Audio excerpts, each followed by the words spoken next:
Միշտ եւ որ դերսից նայում ես, Հայաստանում ոնց որ հայ աղջկա կերպարը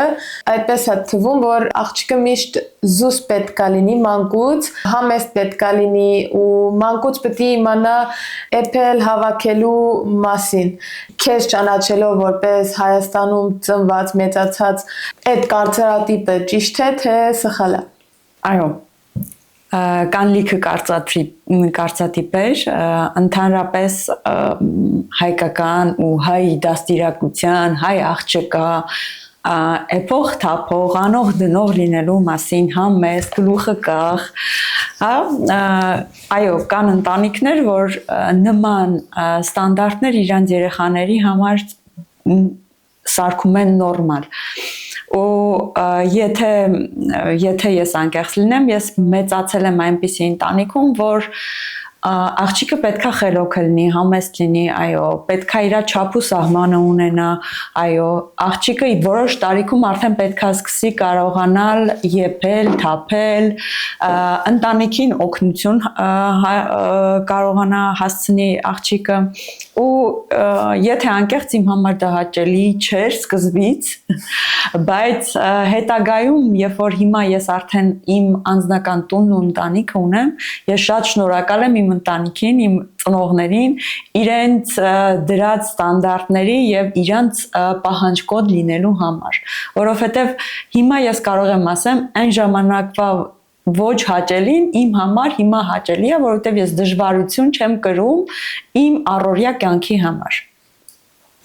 Ինչպես որ ես գիտեմ, դու Հայաստանից եկել ես Ավստրիա հարս եւ արդեն մի 11 տարի է, 10 տարի է, որ Ավստրիայում ես ապրում ու եվրոպական ստանդարտները հաստատ ավելի շատ տարբեր են Հայաստանի ստանդարտներից ու Եվրոպայում աղջիկը ձգտում է ավելի անկախության։ Աղջիկը երբ մեծանում է արդեն 16 տարեկանից ինքը փորձում է ունենալ իր վարորդական իրավունքը, այդ իր համար մի անձնական հաղթահարություն է, որ ինքը անկախանում է ու դրանից հետո արդեն որ 18 է լինում, ինքը առանձին է սկսում ապրիլ։ Էդի իր համար ոնց որ մեծ հաջողություն է իր կյանքում։ Իսկ դու որպես Ավստրիայում ապրող, ինչն ես ասում, օքեյ, այս մեկը լավ է, կուզենամ այս մեկին ադապտացվել ու ինչի մասին ես ասում, չէ, այս մեկին չեմ ուզում ես։ Նախ, այո, երբ որ 10 տարի առաջ ես եկա Ավստրիա, իմ համար շատ բաներ ընդհանրապես Ավստրիայում կյանքը իմ համար անսովոր էր, որովհետև դու մի մշակույթից, մի ապրելակերպից տեղափոխում ես մի ուրիշ աշխարհ, որտեղ ուրիշ ձև են ապրում, ուրիշ ապրելակերպ է ու ուրիշ մտածելակերպ է, դու պետքա ադապտացվես նման իրավիճակներին։ Հա, դու գալիս ես մի ընտանիքից ուրիշ ընտանիք, քո ընտանիքում լրիվ ուրիշ ձև է ամեն բան եղել, քո կյանքը սկսվում է լրիվ ուրիշ ձևով շարժվել առաջ։ Ու գիտես, կախված է նրանից, թե ոնց ես դու արձագանքում իրավիճակներին։ Այսինքն, երբ որ դու տեղափոխվում ես ու դու փակ մարդ ես, բնականաբար քո համար ամեն բան դժվար է դառնալու ու ամեն բան անլուծելի է դառնում։ Բայց եթե դու բաց աչքերով ես գալիս ու պատրաստ ես նաև դժվարություններին հաղթահարել, նման իրավիճակներում բնականաբար ավելի հեշտ է դառնում իրավիճակները հաղթել եւ առաջ գնալ։ Մանավանդ մտածելակերպն ու նիստուկացը, ընտանիքների ու հայերի քիչ լինելը իմ համար մեծ դժվարություն էր, երբ որ դու դուրս ես գալիս ու քո մայրենի լեզվով խոսացող չկա, քո կյանքը, քո ընկերները, քո ծնողները քո կողքը չեն ու դու լրիվ մենակ ես։ Ու գիտես, իմ ներսում միած հենց հարց եկավ, որ լավ, բոլորը հիմա քո հետ չեն, բայց դու կարաս ուրիշների համար լինես բոլորը։ Ու ես իմ կյանքով որոշում կայացրեցի, եթե չկա ընկեր, ուրեմն ես կարամ ուրիշների համար լավ ընկեր լինեմ։ Ու իմ կյանքում էդի դարավ մի հատ սենց ընթացք, որ ես ինքս կարողանամ փորձանեմ ու չհարմարվեմ այն մտքի հետ, որ գիտես իմ ընկերները չկան, իմ հարազատները իմ կողքը չեն, ես կործանված մարդ եմ ու իմ կյանքը չի կարել շարունակվի, չէ։ Բոլոր դժվարությունների մեջ կա միշտ առաջ խաղացում, բոլոր դժվարությունների մեջ կա ելք ու շատ հարցեր ու որոշումներ քեզանից է կախված։ Ինձ դուր է գալիս, որ հենց այն բանը, որ Եվրոպայում մեծացած բոլոր աղջիկները կլինեն տղաները, կարող են ուր էլ գնան իրանք իրենց չկոտրվեն, չհանձնվեն, որովհետև ստեղի կյանքը սովորաբար քեզ սովորացնում է, որ դու ամեն ինչին հաղթահար ես, բայց գիտես, մենք Հայաստանում այդ մտածելակերպը չենք ունենում, որ օրերից մի օր կարողա դու քո երկրից դուրս գաս կամ քո առօրյան ուրիշ ձև, ուրիշ մտածելակերպ ունի։ Դու երբ որ Հայաստանում ես, չկա ուրիշ տարբերակ։ Դու այնց միջավայրում ես, որ բոլորը քո նման են մտածում, քո նման են շարժվում, քո ձև են քեզ պատասխանում, բայց երբ որ դու գալիս ես ստեղ, ամեն բան տարբեր է ու դու պետք է հասկանաս, լավ, այս իրավիճակնին Հայաստանում սենց ես պատասխանել, բայց ստեղ էդի չի գործում, դու պետք է քո տարբերակը ունենաս ու քո միջոցը ունենաս մարդկանց հետ ճիշտ շփվելու։ Ես գնահատում եմ ու ճիշտ եմ համարում, այո, հենց այն, որ 16 տարեկանից արդեն շատ ինքնուրույն են դառնում, ավելի շուտ տարիքից ինքնուրույն են դառնում երեխաները, պատանիները, որ ինքնուրույն կարող են իրենք աշխատել, իրենց փոքր ծախսերը հոգալ, թեկուզ ուսման հարցերում իրենք ինքնուրույն լինեն, ուրիշ քաղաք գնան ապրելու։ Ես շատ նման հարցերում դրական եմ մտածում ու գիտես Հայաստանում էլ կա տենց բաներ, երբ որ դու գալիս ես, որ պետք է օրինակ մարզերից գնան Երևանում սովորեն, բնականաբար նույն ձև է լինում։ Ու երբ որ նայում եմ իմ ընկերներին, իմ համար դա հավես էր, հետաքրքիր էր ու ես հիմա որ նայում եմ մեր երիտասարդներին, հասկանում եմ, որ շատ լավ է ինքնուրույն լինելը։ Այն մինիմալ բաները, որ դու քո կյանքում կարողանաս ապահովել, միանշանակ այդ ամեն ինչի հետևում ծնողը կանգնած է։ Ես ունեմ ավստրիացի ընկերուհիներ եւ ընկերներ, շատ անգամ այդ կախվածություն չունենալը կամ այդ հենց ուժեղ լինելը, սենց ասենք, որ մի սառուցում է առաջացնում իր եւ իր ընտանիքի միջեւ։ Ու շատ անգամ նույնիսկ ես լսել եմ, որ հենց ընտանիքն է ասում իր երեխուն, որ դու արդեն 18 տարեկան ես, գնա ինքնուրույն ապրի, որովհետև ես իմ ընտանիքն եմ, այսինքն ես իմ կյանքով եմ ուզում ապրեմ։ Նման բաները շատ խորթ են մեր կյանքում, մեր մտածելակերպի մեջ, բայց իրականում հիմա մենք այնպեսի երկրում ենք ապրում, որ դա նորմալացված է այս երկրի մեջ, այսինքն ոչ բոլոր ծնողները, բայց ծնողներ կան, որ կարան հասցնեն այն իրավիճակին, որ իրանց երեխային ինքնուրույնության թողեն։ Իսկ մեր հայ ընտանիքներում մենք ինչքան մինչև ամուսնանալը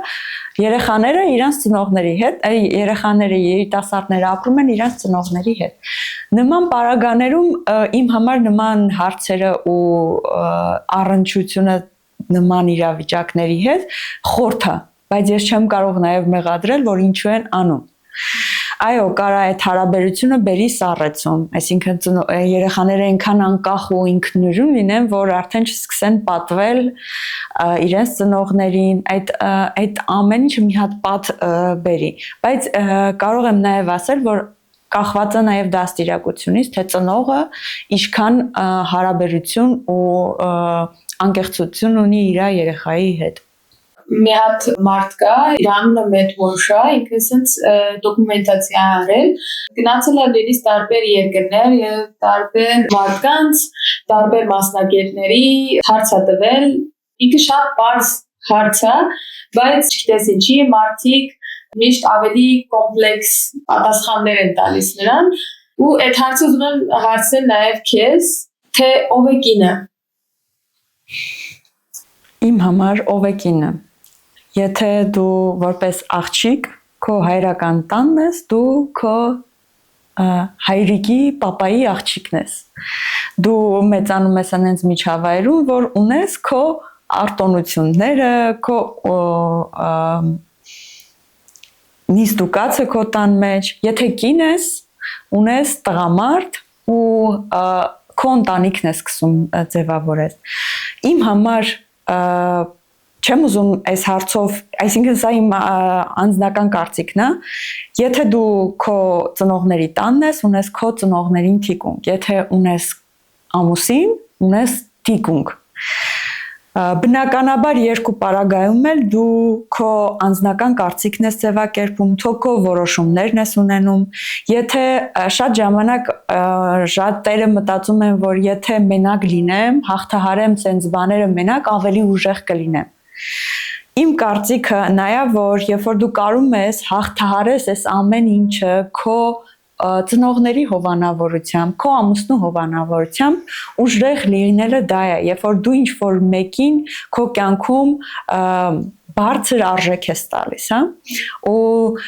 ես չեմ ուզում ցածրացնեմ այն բանը, որ կինը ամուսնացած է, ուրեմն ինքը ստորացված է կամ արժեք չունի, որոշում չունի։ Բոլոր ընտանիքներում ամեն մեկը իր խոսքի տերը ունի ու ամեն մեկը իր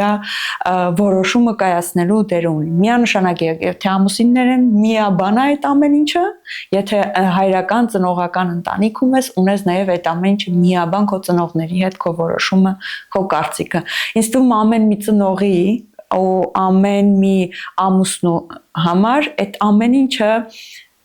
կարևոր է, որ իր կինը կամ իր դուստրը առողջ մեծանա, առողջ մտածելակերպով մեծանա։ Դրա համար ինչա կինը իմ համար կարևոր է, երբ որ քո թիկունքում կան ուժեղ մարդիկ, որ քեզ դեպի առաջ են ուղղում։ Այսօր ցավոք սրտի կին գենդերը այնպեսի բան է, որ որևէ մեկ անձ, որ ուզենա կարող է դառնա այս աշխարհի սկզբունքներից ելնելով։ Ու հենց դրանից ելնելով այս մարդը այսպիսի դոկումենտացիա արել։ Ես կուզենայի խոսայինք նաև, քանի որ Աստված է մեզ ստեղծել, մենք հակված ենք դրանից, որ Աստված է մեզ ստեղծել, Աստծո պատկերը աղջկա համար ինչպիսին է։ Աստծո պատկերը ինձ համար որպես կին, որպես աղջիկ դա միանշանակ արժանապատվության եւ սրբության հարցն է։ Ու ես իմ կյանքում շատ սովորական է եղել, երբ որ դու միջավայրում մեծանում ես, որտեղ նորմալ է դու քո արժեհամակարգը,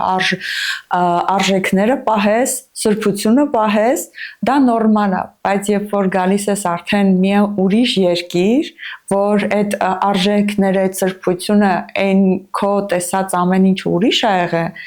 այս երկրում ուրիշ է, քո համար արդեն սենց հարց է գալիս, հիմա որն է ճիշտն ու սխալը, բայց միանշանակ ես կարամ ասեմ, որ աղջկա համար կարևոր է, որ իր սրբությունը պահվի։ Ու ինքը իր դիրքը որպես կին, որպես աղջիկ, իր հարաբերությունը ընդհանրապես դիմացինի նկատմամբ, թե ծնող, թե ամուսին, լինի միանշանակ հարգելի ձևով։ Ու առիթ է լինում, երբ որ երիտասարդների հետ շփվում ենք, ես մի հատ խորհուրդ ունեմ, որ լսում եմ մեր երիտասարդ աղջիկներից, որ գիտես դպրոցում կարող են մեզ վրա ծիծաղել, որ մենք իրանց նման չենք, կամ մենք իրանց չենք հավասարվում, մենք ազատ կյանքով չենք ապրում, որ դուք հսկողության տակ եք, ձեզ չեն թողում ձեր անկախ կամքը ունենաք, ու գիտես ես շատ-շատերից եմ լսել, որ շատ են դժվարանում այս հարցում ու իրանք ծաղրանքի են ենթարկվում։ Ու ես մի հատ հետաքրքիր բան էի լսել, որ ինձ իմ կյանքում կպել էր, ես մեր երիտասարդ աղջիկներին միշտ դա եմ խորհուրդ տալիս, մանավանդ ստեղ Եվրոպայում ապրած մեծացած աղջիկներին, որ գիտես կա ժամանակ, երբ որ դու կարաս իրանց ասես, որ ամեն ժամանակ ես կարամ քեզ նմանվեմ, բայց դու այլևս դու ինձ չես կարա նմանվես, որովհետև այս պատասխանը իրոք, դու ամեն ժամանակ կարաս մեղքի մեջ մտնես, ամեն ժամանակ կարող ես կորցնել քո սրբությունը, բայց ոչ մեկ քեզ այլևս դա չի վերադարձնի։ Ու դες իսում դա բավական պատասխան էր իրանց ներսում մի հատ արժեք բարձրացնել, որը կոչվում է սրբություն, որովհետև իրանց թվում է շատ ժամանակ, որ այդ պահին ցավացնող ծաղրանքն ու այդ տիպողական այդ ընկերների հետ անլուրջ վերաբերմունքը շատ դժվար է ու անհաղթահարելի է, բայց ես մի հատ խորհուրդ կտամ, ավելի լավ է դուք ձեր սրբությունն ու արժեքը պահեք, քան թե հետագայում փոշմանեք ձեր այդ պահի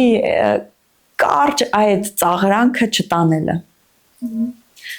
Ժամանակի ընթացքում ամեն ինչ իր արժեքը կորցնում է։ Ու դրա հետ մեկտեղ նաև հենց այդ արժանապատվությունն ու սրբությունը ոնց որ մատերի արանքով նայենք։ Գիտես շրջապատը մեծ դեր ունի մեր կյանքում, ասվում է, չէ, ասա ով անկերդ, ասեմ ով ես դու, շատ մեծ դեր ունի ընկերների ընտրելու, ընկերներին քո կյանք թողելու հարցը։ Եթե դու նենց շրջապատում ես, որ իրանց համար դա նորմալ է, դու չես կարա բոլորին ստիպես քո մտածելակերպը, բայց նաև դու կարող ես քոնը միայն պահել։ Գիտես, աշխարհիկ կյանքով ապրող կամ ազատ կյանքով ընդհանրապես ապրող մարդիկ ընկերները քեզ ավելի հեշտ կարան գցեն փոսը, քան դու իրանց փոսից բարձրացնես։ Դրա համար ավելի լավ է դու ամուր լինես նման հարցերի մեջ ու ուժեղ լինես ճիշտ ընկերների ընտրելու հարցում եւ չար ընկերակցություններից կտրվելու, քան թե հետագայում իրականում այդ ընկերների ու այդ ծաղրանքների հետ շարունակաբար ապրել։